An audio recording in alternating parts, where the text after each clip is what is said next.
وتشجيع المنتخب الجزائري خلال نهائيات إفريقيا التي ستقام شهر جانفي المقبل على الأراضي المغربية. وأضافت ذات التقارير التي كشفت عن استنادها لصبر آراء واسع أن قيام المغاربة بهذه الخطوة هو نكاية في الملك المغربي وسياسته التي تعرف تأخرا كبيرا،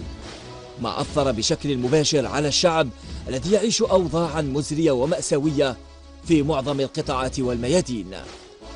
فالقدرة الشرائية لدى السواد الأعظم من الشعب المغربي لم تعد قادرة على مسايرة الارتفاعات والزيادات الصاروخية التي تعرفها جميع المواد الغذائية الأساسية، كما أن الحرمان الذي طال الشعب المغربي نتيجة تجبر المخزن وتواطؤ الأحزاب معه جعل جماهير الكرة هناك يقررون الانتقام من المخزن من خلال كرة القدم في أكبر تظاهرات إفريقية سيشاهدها العالم بأسره. هذه النتائج خلقت حالة من الاستنفار والذعر في المخزن والأجهزة الأمنية المغربية التي ستجد نفسها في ورطة ومأزق حقيقي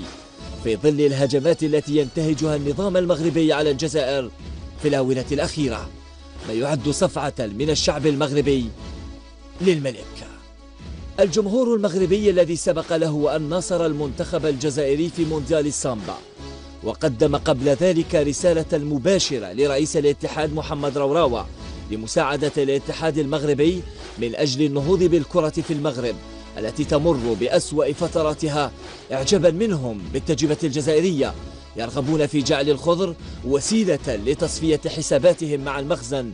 الذي سيتلقى ضربة موجعة من شعبه خلال الكأس الإفريقية المقبلة.